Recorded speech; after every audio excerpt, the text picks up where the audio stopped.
All right, let's dive right in. Today we're talking about one of the strangest legal trials you can imagine. A trial where the defendant is, well, invisible, maybe even non-existent. We're going to see how a jury is tasked with reaching a verdict that could change not just their town, but their very souls. So, right out of the gate, this was the impossible question staring the jury in the face. The accused was this entity called the Tempter, a being they blamed for everything from small lies all the way up to murder. But before they could even think about the evidence, they had to wrestle with this one giant paradoxical problem. Okay, let's step into the jury room. The whole deliberation kicks off in just total confusion.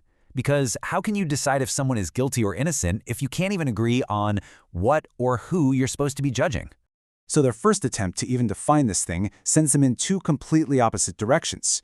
On one hand, is the tempter just some neutral, natural force, kind of like gravity? It just is. Or is it something conscious, a malicious being like a wolf that's actively trying to trick people for its own twisted reasons? This is the argument from a juror named Diesel. He's firmly in the amoral force camp. To him, blaming the tempter for someone's bad choices is as ridiculous as putting gravity on trial because someone fell. The real responsibility, he says, is with the person who stepped off the cliff in the first place. But then you got this other guy, Juror Serpent, and he has a totally different take. He says, look, the tempter is basically just a really slick salesman. And if that's the case, isn't it just buyer beware? The fault isn't with the person making the sales pitch, he argues, but with the person who chooses to buy the lie.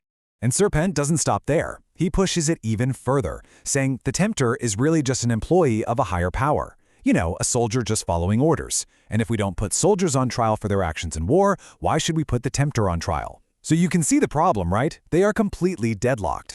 And just when it seems like getting a unanimous verdict is totally impossible, the whole trial takes this sharp, unexpected turn. The focus suddenly shifts away from the defendant and onto one of the jurors themselves. Evan, the young man who actually brought the case and was allowed to sit in on the deliberations, he stands up and makes this absolutely stunning accusation against Serpent. He basically says this guy can't be impartial, he's a friend of the accused, and suggests they literally vote him out. And what happens next is just extraordinary. Forget all the legal procedures and courtroom rules. The other jurors are so fed up with Serpent's arguments that they actually hold their own vote to kick him out. And the result? It was almost unanimous, 11-1. And just like that, the serpent is cast out. The jurors basically decided that before they could get to some grand cosmic truth, they had to deal with the obvious earthly bias right there in the room with them. Turns out Serpent was actually wanted for other crimes anyway, and he was hauled off to jail. Okay, so with Serpentin gone, and a new juror in his place, the entire vibe in the room just changes. And Evan, he sees his moment and guides them toward this amazing logical breakthrough that's going to redefine the entire trial. It was brilliant, really. Instead of getting bogged down debating what the tempter is, Evan reframes the whole problem. He walks them through a series of simple yes or no questions. First, do we all agree that these terrible crimes are happening? Yes. Okay. Second, do we agree something is causing them? Yes. Third, do we agree that whatever's causing them should be stopped? Yes. And finally, number 4, does the label this court is using for that cause, the tempter, fit? And boom, there it is, the crucial breakthrough. By getting them to agree to this logical chain, the jury completely sidesteps that impossible question of whether the tempter physically exists. They're not voting on a literal demon anymore. They're voting on a definition. They're all agreeing that the concept they've labeled the tempter is the source of the problem, and that this source has to go. So this new framework, it changes everything. With all those philosophical hurdles out of the way, the jury is finally ready to deliver a verdict, which of course leads to the even trickier question of punishment. The verdict comes down, and it is fast. All 12 jurors raise their hands, guilty. But that only opens up the next can of worms. How in the world do you punish something you can't see, can't touch, and can't lock up in a jail cell?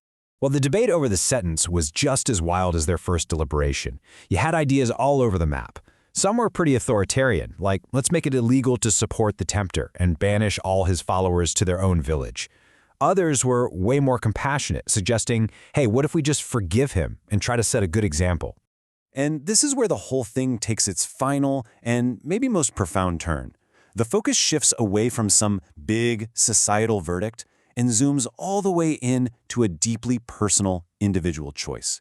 And it all centers on that mysterious black box Evan has been guarding this whole time. Finally, a juror asks the question that's been hanging in the air the entire time. What's the deal with the box?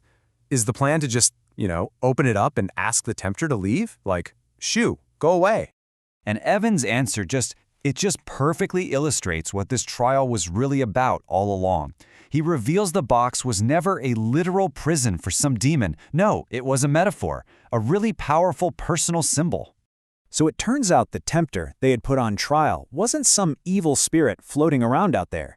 It was the shadow side that exists inside every single person.